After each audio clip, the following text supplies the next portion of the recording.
Good afternoon, everybody. Welcome to Effective Resume Thursday. We're very glad you're with us today. It is October 7th, 2021. Please note that this event is being recorded and is currently live on Facebook. The recording will be on the Career DFW Facebook page and the Career USA YouTube channel for others to view in the future. By participating in this event, you give consent for your name and picture to appear. Please note that any comments you put in the Zoom chat window do not appear in the Zoom recording. If you have questions throughout the presentation, we ask that you open up the Zoom chat window and put your questions in the Zoom chat window. For those watching on Facebook, you can enter your questions in the comment field. I am monitoring that feed, and I'll be sure to get those questions answered for you. We will review one or two resumes live today at the end of this presentation. If you'd like to submit your resume, you can do so using the chat box down there where you see the little piece of paper in the chat window. Click on that and you can attach your file. Just send it to me. But please note that you probably please delete your header information before you submit your information, because your name, phone number, whatever you have in the header information will be live, will be up on Facebook and YouTube from now till eternity. So just please be aware of that. But if you'd like to have us review your resume, please just open up the Zoom chat window and you can attach it and send it to me. All right, well, good afternoon, everybody. My name is Jeff Morris. Back in 2008, I started a website called Career DFW to help those who are unemployed in the Dallas-Fort Worth area.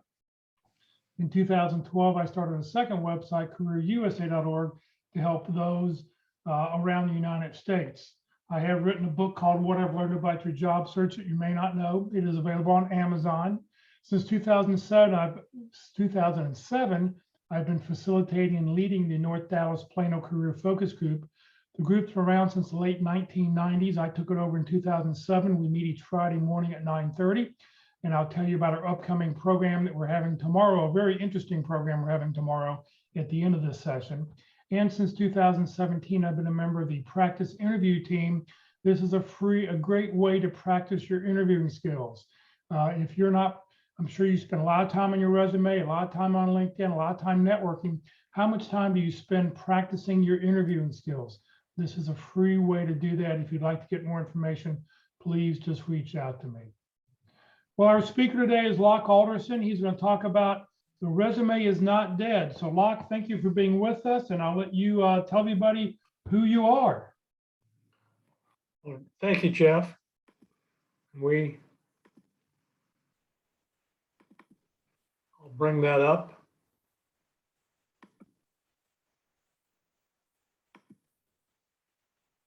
Everybody can see that. Well, my name is Locke Alderson, and I'm, as Jeff mentioned, I'm not with the topic today. We've changed the topic a little bit, so Jeff didn't update all of his information. It's what recruiters look for in resumes. The last time was resumes are not dead. And we have a mutual friend back in about 2013 who made the comment at one of the workshops we used to attend that the resume was dead. Well, almost 8 years later, I'd say it's still living and still around, still a vital part of what we look for in the job hunting process. My background is there, 42 years in recruiting, 20 years as a career consultant. I started career consulting back in 2001 on 9/11. Obviously, that meeting I was scheduled to lead that night got postponed for a week, and we've been doing that since. Then about 2013, I got approached by Mullen International, an outplacement firm out of New York, who said, "You've been doing this as a volunteer for 10 years. Would you like to try it on contract for 90 days?" Which I did. And 90 days ran for 4 years and 90 days before Mullen sold out to Lee Heck Harrison. Mullen laid all their consultants in Dallas off, and I was picked up by Lee Heck Harrison a month later and was with them for about 2 years, before I finally decided I think I'll enjoy a little bit more freedom in my retirement. So I still work with those in career transition. In fact, I have a resume on somebody I talked to this morning, sent me his resume this morning, and I want to touch on some of that one before we're done today. But again, if you are interested in the presentation, it's lockealderson@gmail.com, and I'll be happy to send you the slide deck. And I say what recruiters look for in resumes. In 41 years or 42 years of recruiting, I probably looked at over 1 million resumes in that time frame. So that's a little bit of the background that goes with that, both as a recruiter, as a job hunter, and as a career consultant. I've looked at resumes.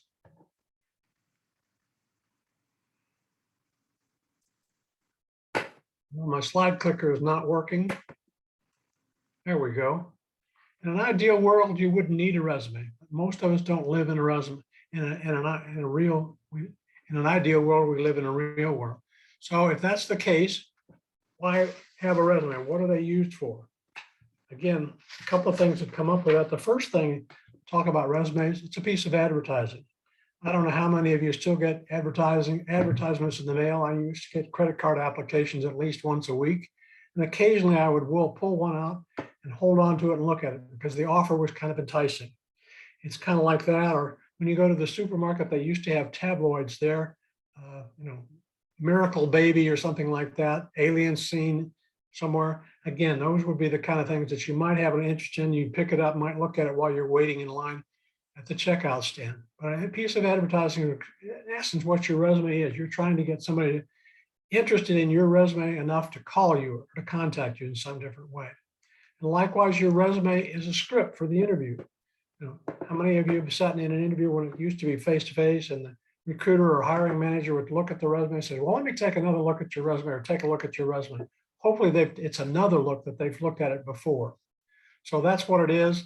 And again, afterward, it's a reminder of who you are. I know when I had my own recruiting firm for about 12 years, I had a candidate interview with a company called Tektronix, and the company manufactured oscilloscopes. And that manager was looking for a regional sales rep. He interviewed 40 candidates, and how any manager can remember 40 candidates, I don't know, but my candidate made it to the second round of interviews of 5 before they canceled the position. Well, what needs to be included in your resume? What needs to be excluded in your resume? First of all, you need a headline. Again, the headline or marquee. Think about a movie theater. When you go to the movies,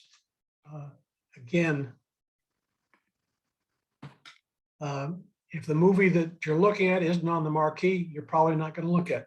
The same does apply to resumes, because many times when a resume goes through an applicant tracking system, if the title of the job being looked for and the resume, the title on your job or your headline don't match, you may not even get considered for the position. Need to have a summary. Talk about a summary. It's a branding statement of who you are. Usually it's 3 to about 8 lines, followed up by a couple of bulleted items talking about your accomplishments to support your headline. It needs to also include keywords from the job posting, and we're going to show you how to do that a little bit later.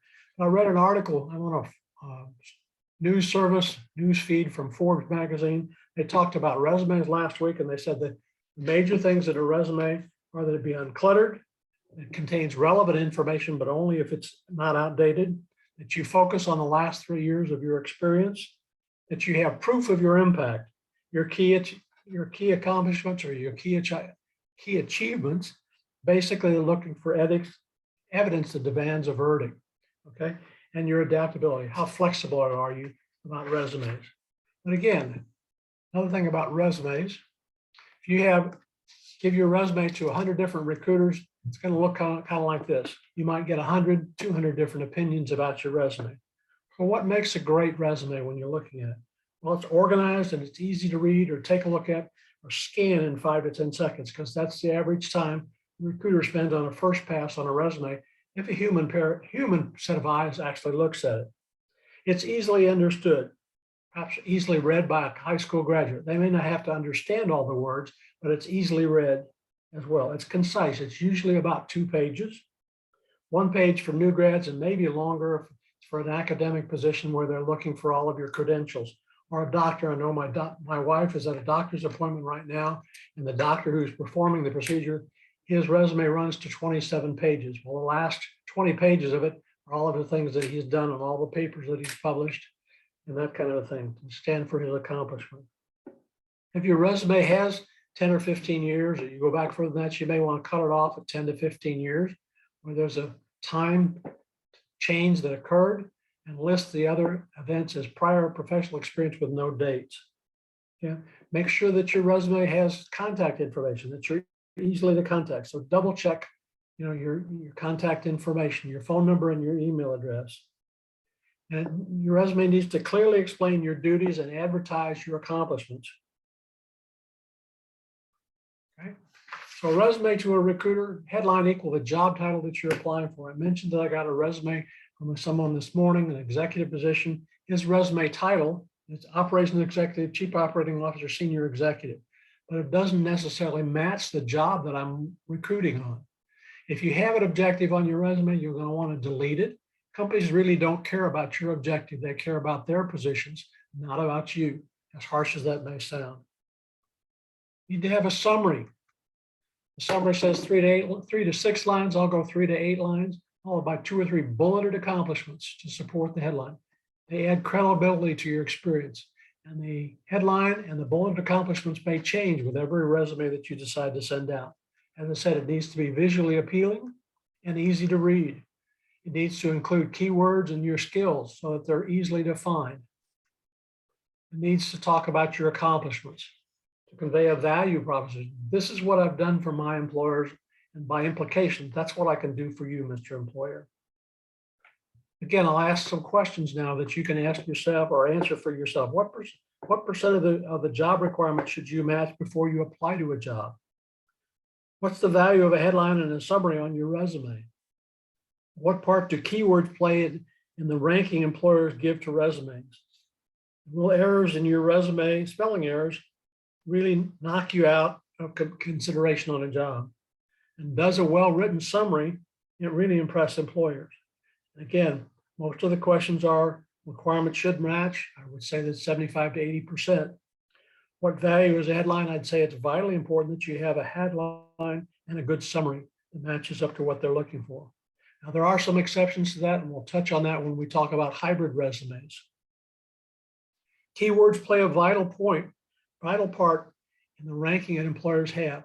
I know when recruiters do a search for resumes in a database or in their tracking system, again, the number of times that a word appears there is very important. I know when I moved from Siebel over to Oracle Corporation, we still supported the Siebel product.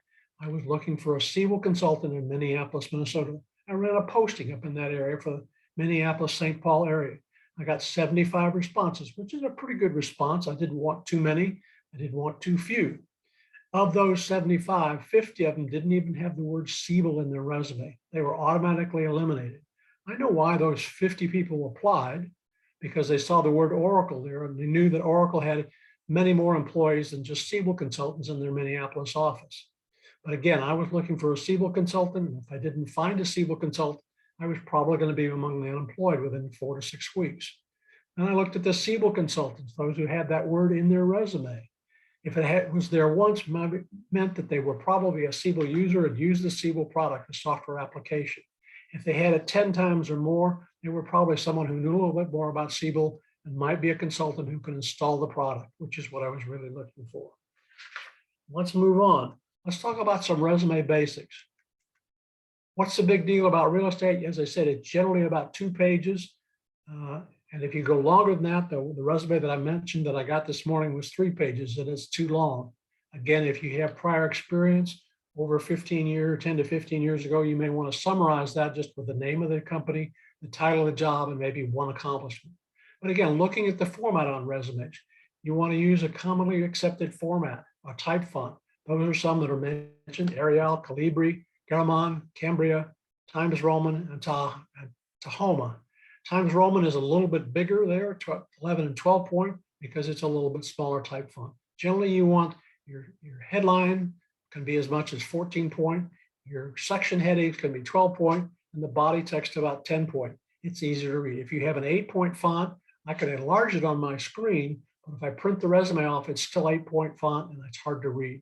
You don't want to use any fancy fonts. And the reason that I suggest those fonts, some of the applicant tracking software don't have all the fonts that you find on Word. When you go to the top of the page and you can select from probably 75 or 80 different fonts. So don't use the fancy fonts. Again, I got a resume one time in something called Wingding. This is a resume that looks like in Wingding. So if your font that you've selected isn't one that's commonly accepted in the applicant tracking software, it may show up like this on the recruiter's screen when he looks at it. I know you can translate that back by highlighting the whole resume, going to the top of the page and selecting a different font. But this is one that actually ran to 7 pages, and I saved it because it was such an exciting example.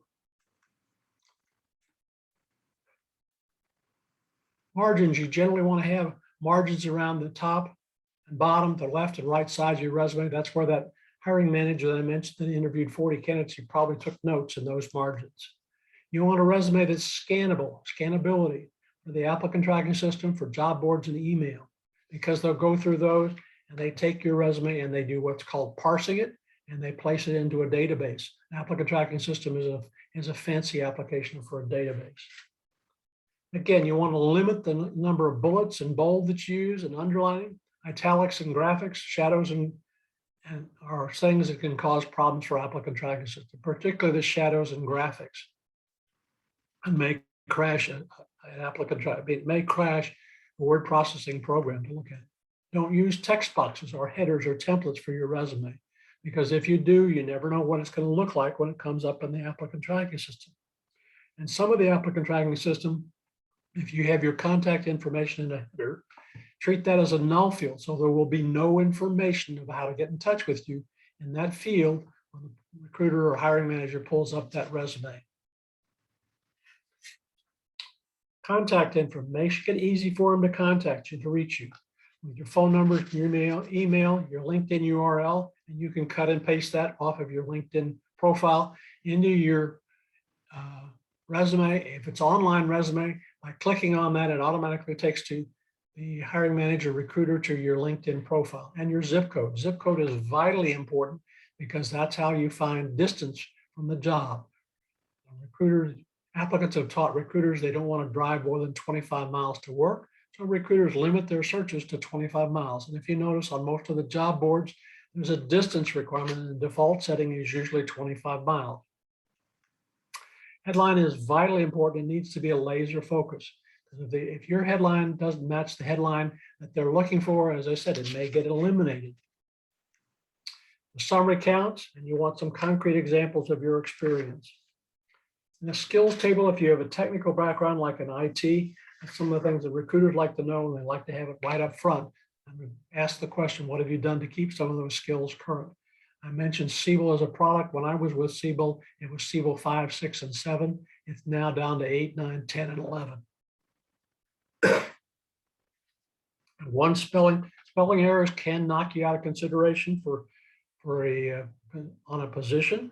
And likewise, if you have a picture on your resume, you don't want to eliminate that because, again, some companies delete all the resumes that have pictures except for positions for an actor or a model.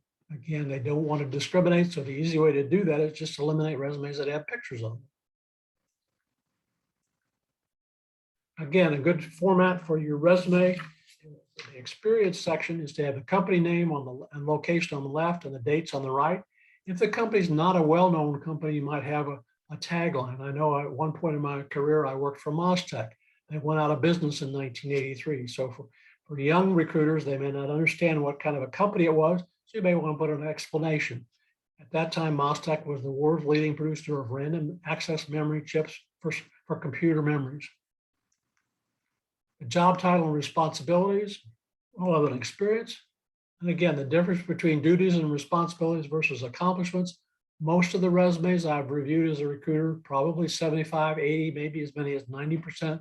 Somebody talked about the duties and responsibilities that somebody did. What were the duties that they performed? What were their responsibilities?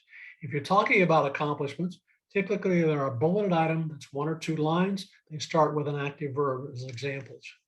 Keywords, and you want them in there more than once. I mentioned the Siebel example. If you use an acronym like FP&A, which is a recruitable term, some acronyms are not. It's financial planning and analysis. Or type like MBA or CPA are well-known acronyms as well. Others that are not so well-known, it's good to spell them out. AMA, American Marketing Association, American Medical Association, or American Motorcycle Association. There are 22 of them if you happen to look in a Webster's dictionary that has that list in the back. Education and awards, you want to keep your education awards and certifications current. I know a lot of resumes that I've looked at, somebody talk about somebody's degree and when they got it. Maybe it's 20 years ago. Mine's been a few more years than that on that. So if you've had awards or certifications or courses that you've taken, you want to put those down on the resume as well. As I mentioned, omit references and pictures. References simply take up space on the resume, and they may provide a target list for a recruiter for other people with your kind of background to add to their recruiting list. Spell check and grammar are vitally important as well.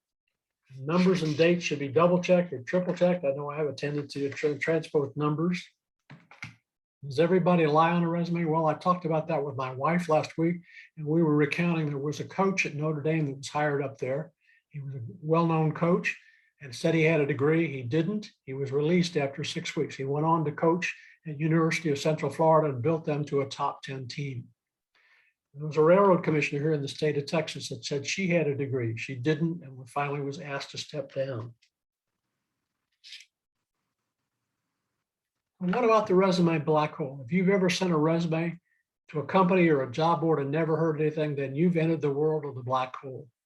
With the internet, made sending out resumes easy. You could do 50 or 100 in a day. So what did companies do? They adopted applicant tracking software. And applicant tracking software actually sifts through all those resumes and cuts it down, maybe 75%, 80% of the resumes through an applicant tracking system get eliminated. So some statistics. You've got a great resume. Why don't you get a response? Well, first, some statistics.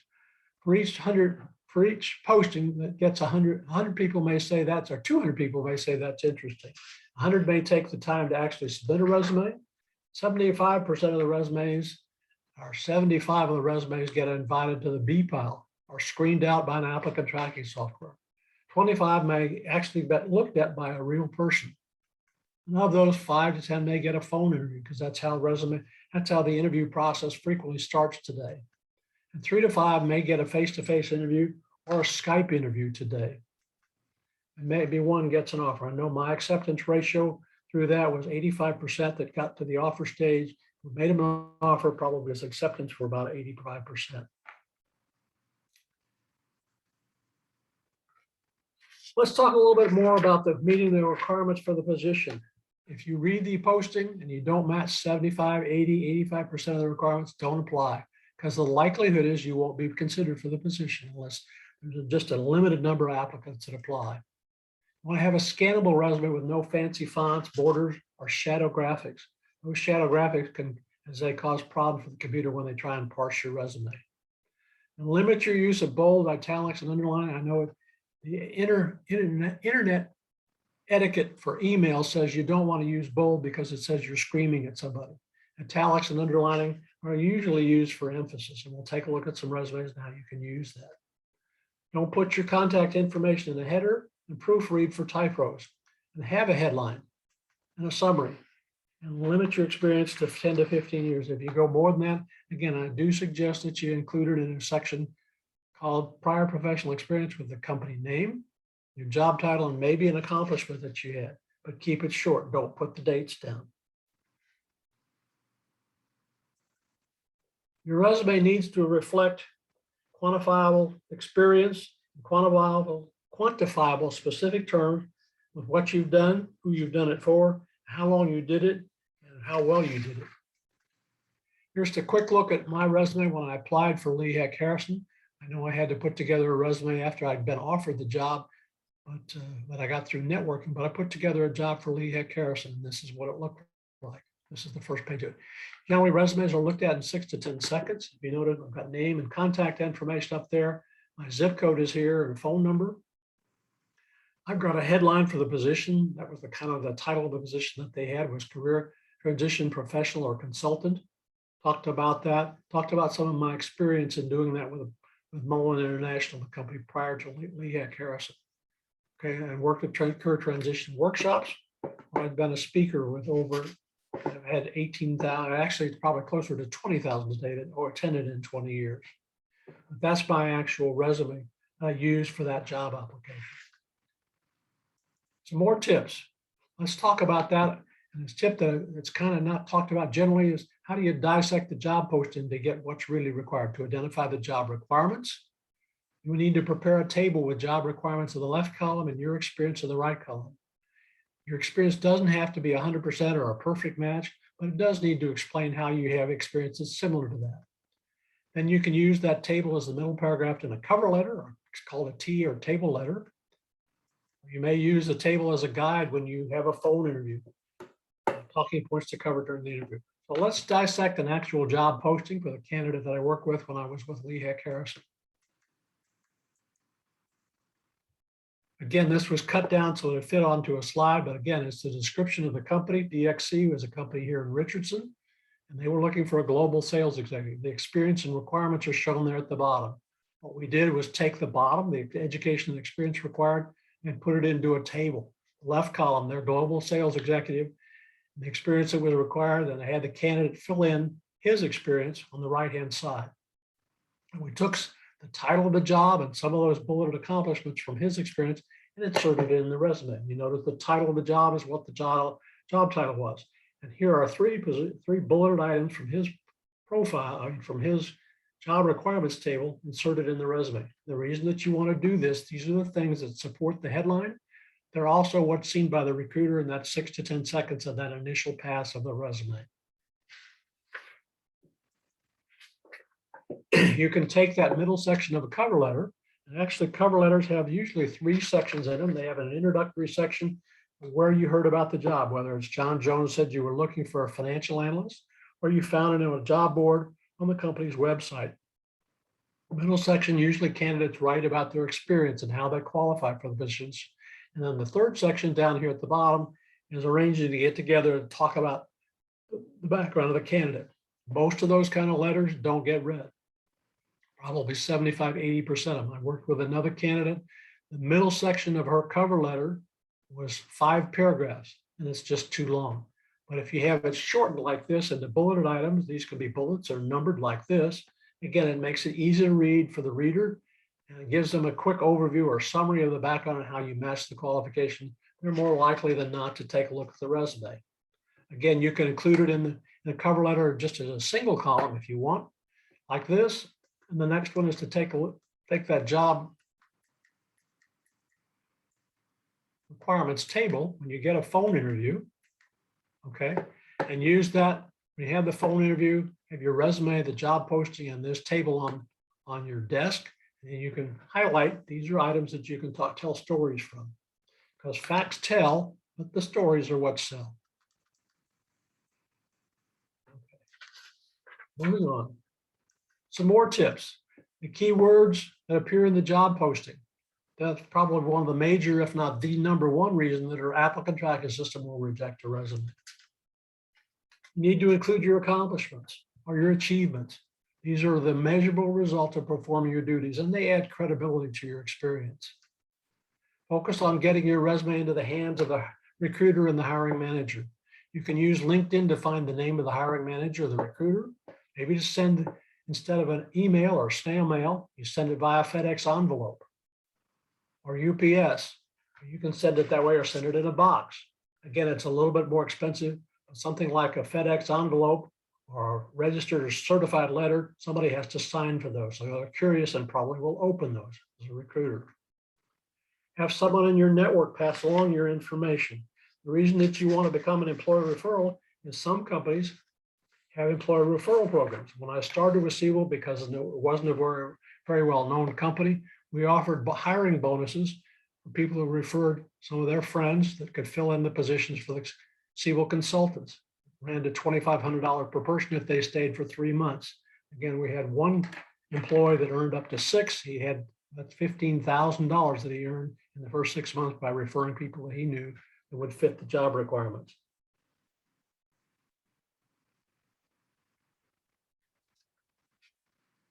And use the different delivery channels that I mentioned. That's a way to do that. And you can send it in multiple times via LinkedIn, the job posting, or an employer referral network.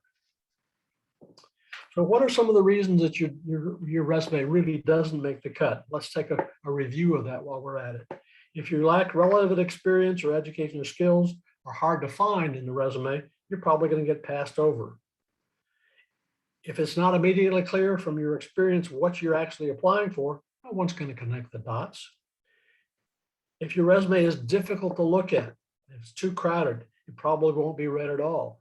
If your resume is not focused, it's too generic. The resume I mentioned from the candidate this morning was very generic. It didn't talk about his specific, although the body of the resume talked about specific accomplishments, it wasn't easy to read. You had to dig down into the resume. Typos are a #1 resume killer. And your resume is overloaded with overused words or fluff. That you accomplish something Tell what you accomplished in a short form. You should be able to do that. Let's talk about another bugaboo that you may have faced. That's competing with the purple squirrel. That's a candidate, almost mythical in nature, who has the perfect mix of skills, education, and experience, who work for peanuts. Again, they're almost impossible to find. When I got that request from a hiring manager, I would frequently say as a recruiter, you know, I haven't seen too many of those in my career recruiting experience, but if I should find one, I will be sure to show it to you. In the meantime, I've identified a couple of candidates I think meet your qualifications. More often than not, the hiring manager would look at those and we would hire a candidate from that group of candidates presented. As I mentioned, what's the big deal about accomplishments? Again, you want to have the situation, action taken, or results, sometimes called your star stories. Again, those are the things that you're going to make you different from somebody else. They generally start with an active verb and start to describe the experience in 1 to 2 lines. Where do you find them? Sometimes it can be found in your performance reviews. I know I was a pack rat until I cleaned out my files when we moved this last time. Had performance reviews from 1992 when I was with E-Systems. Could be from LinkedIn recommendations, or you may come about it by what are you proud of that you've done in the last 6 months? Or if you were to write an article for the Reader's Digest, the greatest accomplishment of my career, what would you want to write about? Frequently, those kind of stories appeared in the Reader's Digest and used to find them in the doctor's office before they cleared it out prior to COVID. Use dollars and percentages where possible to convey the impact. Use before and after comparisons with competitors, the industry, your predecessor in the job, others in your work group or in the company. And what were the results in terms of making or saving money, of saving time, making work easier, or solving problems. Okay. The big thing is to ask the question, so what? What's the significance or impact from this accomplishment? What's the rest of the story? Does it tell a complete story? And what resulted from the activities? So those are some of the things that you can do with achievements. And again, as I say, if you want the whole slide deck, just send me an email to lockealderson@gmail.com and I'll be happy to send it to you. Let's take a look at some actual resumes right now. Again, this is for an operations manager. Notice he's got his headline title there. He's got a 3-line summary. He talks about some areas of expertise. And he talks about the job he worked for. He's got a tagline because this is a soft drink bottler, not the Coca-Cola company that manufactures the syrup. They're part of the same company, but different jobs. He has a job description in 3 lines, and he's got some accomplishments, your bullet accomplishments that he's done there. So that's one, a reverse chronological type resume. Here's another one. Recently, over the last few years, people have gone to bulleted resumes. The only problem that I see with bulleted resumes, in 6 to 10 seconds, which of these bullets are you asking me to pay attention to?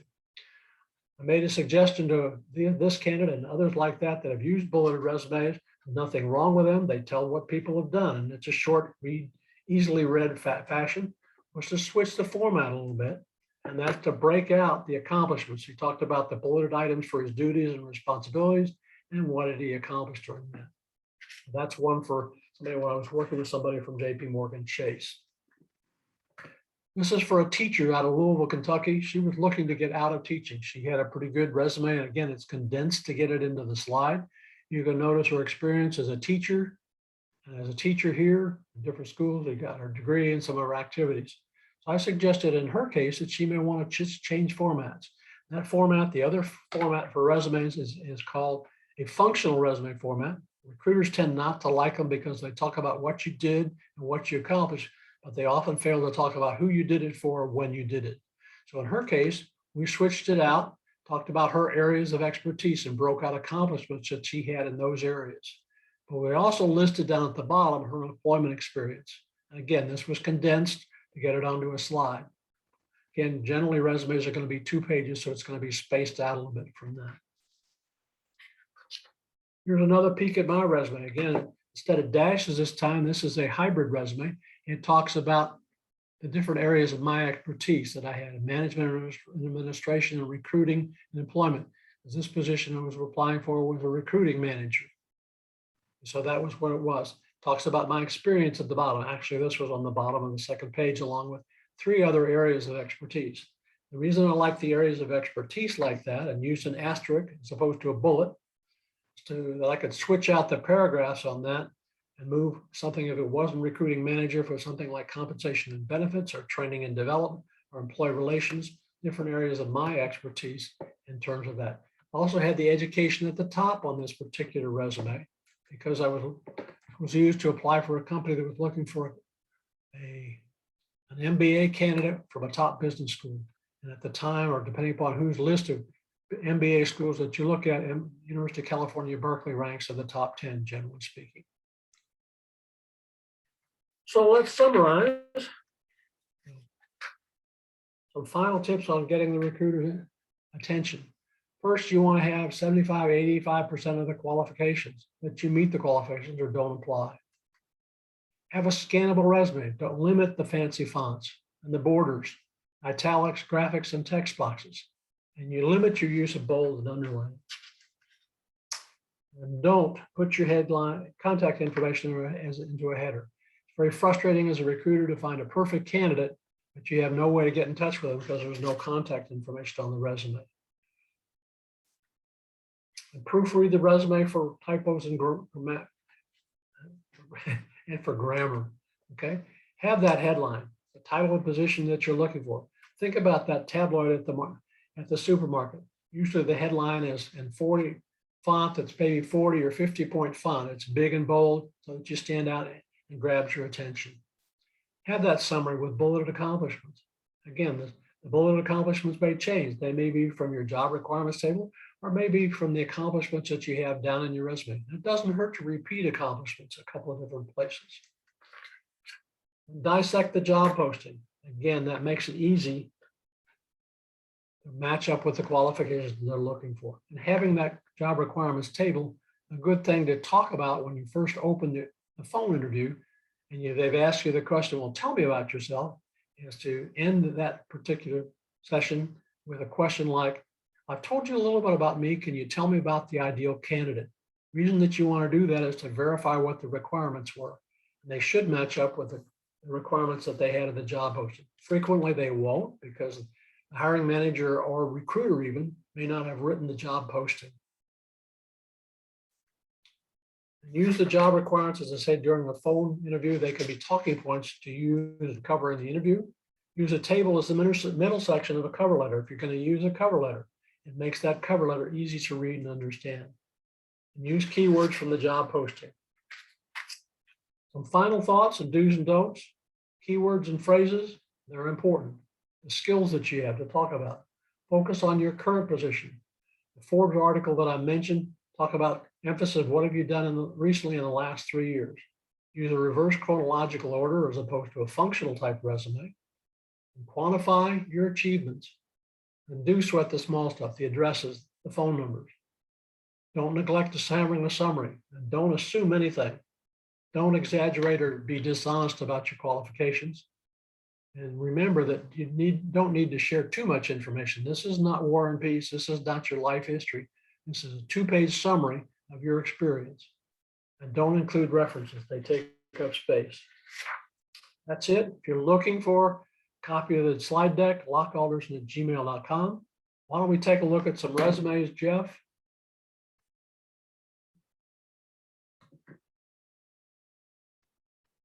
You've got any? Send in resume. Jeff, you're muted, so. All right, here we go. So one person did send a resume in. So here's the first resume. They got rid of the header information. So they just started out with experience. So hopefully the contact information was not in the header. That's the first thing I'll mention to that. I don't see a headline. Now, what is the job the individual is looking for? Okay, VP of Operations, I would guess a VP of Operations kind of position. Again, this could be somebody who is a mortgage consultant. Okay, I know a little bit who this is. I know his resume because I've talked to this individual. Okay, I recognize one of the companies he's written. He's got some bulleted accomplishments over here to the side, which is great. Okay, he's got a background in IT, but in his operations background, he doesn't talk about operations IT. Okay, he's talking about overall operations of the company, which is fine, and that may be what he's looking for. But typically going to want to zero in on what is the job, and you want to make it easy for the recruiter or the hiring manager to identify in the first third of a page what your experience is. Okay, let's look a little bit further.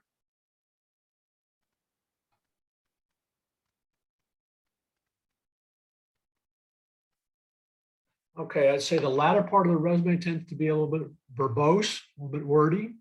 I might think about it. And again, using the word responsible for here.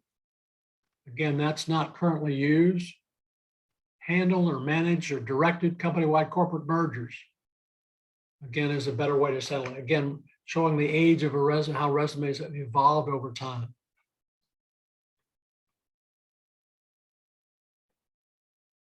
Is there more to it? It looks like there's a third page. Actually, there's a third page there. Professional training and certification. Again, if you have the degree, you want to talk about it. If you don't, again, you may want to indicate how many years of college you may have had, or to indicate the current professional experience that you've got. Okay, he's got a current keyword list. This is just without punctuation. This is designed for the computer, not necessarily for the reader. Okay. Other than that, Rob has got a pretty good looking resume. Yeah, I'm not sure if under professional training, I don't know if you need to list Florida, Orlando, Dallas. You know, Yeah, I don't know that you need to have where you took them, but again, the SQL and MS SQL is experience is vital. MS Office 365, which is the cloud version of that particular product. The fact that he's had AWS and Azure should be highlighted because they're current as well. Education in New Horizons, Dallas doesn't tell me a lot. Seagull in Atlanta. Keene used to be a temporary help firm that they may have offered specific training. That looks pretty good with the Productivity Management Project Management Institute. So if he had, and I can't remember Rob, do you have PMI certification? Or you're just taking some training? Just training at this point, Locke. Yes, sir. Okay. So yeah, thank you so much. This is so great. A way to phrase it in that way. If you have the training, again, that professional certification and training, in some cases you may want to hone that, get it down to a skills table and put it on the first page. Recruiters tend to look for that. Not so much for an executive position, but certainly for any position that involves those kinds of activities. Okay, we got Yes, anybody sir. else? Thank Anybody you so else? much. No, that was the only resume that somebody sent in. So that was all we have. So Locke, I want to thank you very much for your time today. Great information. Like I said, Locke really went through this pretty quickly. You will be able to go back and watch this on the Career USA YouTube channel. I'll talk about that in just a second. Sarah put a question in the chat window. Do you put your entire address on your resume? Good question, Sarah. Again, a trend that's come from California is to leave off your street address. Typically, you're going to want your name, your city, state, and zip code. Again, I mentioned about searching for candidates. One of the ways that recruiters search for candidates is by zip code, the distance the candidate lives from their job. Okay, so if you lived in Farmers Branch, or if you lived in Carrollton or in Plano, you might want to put that down. If you live in Denton or opened at jobs in either Dallas or Fort Worth, there are ways to get around that because that's usually more than 25 miles. But again, you can leave off the city and state. Again, if you want to leave off a phone number, do have your email address. I know some people don't like those phone calls. Just at will. You know, and if you don't want to have your phone number on your resume, get a Google Voice number, because that's a way that you can have a private number that somebody calls that Google Voice number. You then tell Google Voice, forward that to my cell phone or my home phone. That way people don't have your personal cell phone number if you want to hide that. So good suggestion. Yeah. You want to have a phone number on there because people, if somebody likes what they see, they want to pick the phone up and call you. I mean, that's what they want to do. That's their first choice. Anybody else have any other questions before we move on? I have a question for Rosina. This is not her first time to hear me speak on this subject.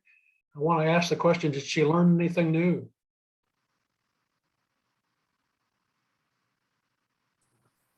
Hi, Locke. Thank you for always including me in the presentation.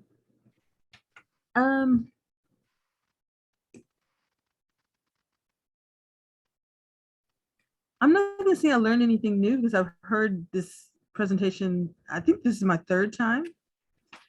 And so, Hopefully I had some new material in it, so I try to incorporate something new each time. oh, gotcha. Yeah, as of right now, I can't point blank put my thumb on anything that I've learned that's new. Well, it's good that encouraging that you're welcome to coming back, and maybe it's a refresher for you. So Always thank you for that. listening, always listening. And that's one of the things I do think candidates, when you're out there looking, I mean, when you're looking, always listen to different workshops. You get different people's perspectives. You get to hear things that jog your memory.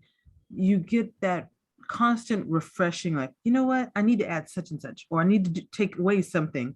You always learn from every time you listen to somebody, no matter what they're saying. So I always encourage people, you have the time, make sure you listen to every single workshop. And that's why I'm always on these workshops, because something's always going to pop up. Happy to. So thank you, Locke. Thanks, Jeff. For having me, Jeff. And as I say, anybody that wants the slide deck, just Locke Alderson at Gmail, and I'll be happy to send it to you. Great. We had a question, Jeff, before we leave. We had a question from Sarah about, do you have any tips transitioning careers? Again, the hybrid resume that I mentioned is one that you can frequently talk about that, because when I mentioned different sections of areas of expertise on the front page of the resume, you can take that experience that you may have had 5 years ago or 10 years ago, that can be in the top of your resume. Again, you want to put that down. I know early in my career, I had responsibility for the affirmative action program for a division of Rockwell. I haven't worked in that for, I hesitate to say, it's been almost 45 years ago. But if somebody were looking for that, I do have that experience in my arsenal of experience, in HR. So that's a way that you can do that. But do that. How would you approach that on a cover letter? Again, the same way, by having the table cover letter to talk about the experience that you have that matches their qualifications. It may not match that the experience is immediately current, but a lot of the experience, like a recruiter is a recruiter is a recruiter, accountants are accountants. Again, IT may have switched versions of a product, but again, there are areas that you can do that on your resume by having that on, using that table cover letter as a way to cover that as well. Very, very good. All right. Let's see here. Let me just share this. So coming up, our next resume workshop will be on the third Thursday of the month on October 21st. Carol Burkell will be with us. She's a certified professional career coach, and she will talk about resumes and her top resume career tips. If you'd like to get a sample resume, a sample one-page bio, and a sample T cover letter, send me an email to resume@careerdfw.org, resume@careerdfw.org, and I will let me know you're looking for the sample resume, bio, and T cover letter, and I will be glad to get that sent to you. It may be this weekend before I get to it, because I only check that account once a week. So, but I will. One thing I'll mention, Jeff, that you mentioned when using a one-page bio, that's something that you may want to develop as an after interview reminder, to send it to somebody as an enclosure in an email. Here's a bio of my experience, just to remind you of our conversation, things we talked about. Yeah, a bio. Until you have a job description, you shouldn't send out a resume, because you don't want to send out a generic resume, because you may have done a lot of really great things, but you want to make sure that your resume talks about what they're looking for. So by sending out a bio originally, it tells people overall what you do and some of your accomplishments, and that may be what gets you that phone call or gets you that introduction. Career DFW and Career USA, we're putting on training 4 days a week. Please join us. Tomorrow morning, as I mentioned, we have a really interesting program. Tomorrow morning at 9:30 at the North Dallas Plano Career Focus Group meeting. Accountability groups: who, what, when, where, and why. Why should you have one? Where should you meet? When should you meet? What should you talk about? Who should be part of an accountability group? So Clayton Stockdale is, he leads the Fort Worth Career Search Network. He's really the only person I've met who really talks about accountability groups. And these are really effective because this will help you in your job search as far as who else can you get into a little group, and being able to, oh, excuse me for a second, I'm going to sneeze. And this is just a great way on keeping your job search going and holding your feet to the fire here. So it's a really good workshop. So join us tomorrow morning at 9:30. Next Tuesday, Locke will be back with us to talk about LinkedIn on LinkedIn Tuesday, how to use LinkedIn for job hunting, strategies to get results. Next Wednesday on Interviewing Wednesdays will be on session number 11 of 13, all about informational interviews. This is really a powerful tool when you're trying to reach out to somebody with your bio, with your resume, and how to find out about possible what's going on in the company and what could you do to help them. Next Thursday, being the second Thursday of the month, we'll be talking about networking. Mark McDonald will be with us to talk about networking with a purpose, how to make sure that you're sort of following through and what you should be doing in the networking process. This session has been recorded. It will be on the Career DFW Facebook page and the Career USA YouTube channel. Follow us on Facebook, subscribe to our YouTube channel. We'd really appreciate it. On the YouTube channel, click on playlist, and then down below, you'll see all the different playlists, resumes, interviewing, LinkedIn, etc. Click the one you want, and then where you see that red arrow, click View Full Playlist, and then up will come a list of all the different titles and topics and who's led each presentation. The newest one should be on top. It will take about 2 or 3 hours for YouTube to upload this presentation that we're doing right now, so it'll be there in a couple hours. If you're not receiving emails about our workshops and you'd like to get on our mailing list, please send an email to CareerUSA, the +subscribe at groups.io. You will not be spammed. Only I can send out emails. What you will get is the topic of the day, the title of the talk for the day, and most importantly, the Zoom link of the day. That way you'll be able to just click on that link and join us right on Zoom every day. Please know Career DFW, we're a 501c3 nonprofit organization. Locke is a volunteer. All of our speakers are volunteers. I'm a volunteer. Everything I've done over the last 13 or 14 years has strictly been as a volunteer. I don't get paid to do this. This is what I do to give back to the community. Career DFW, we survive on donations. It helps pay for the state and local filings, business cards, anything that we have to do, the web names, the web hostings. Please consider making a donation when you land your next job. So thank you very much for joining us today, everybody. Have a great rest of your Thursday, and hopefully we will see you tomorrow morning or one day next week.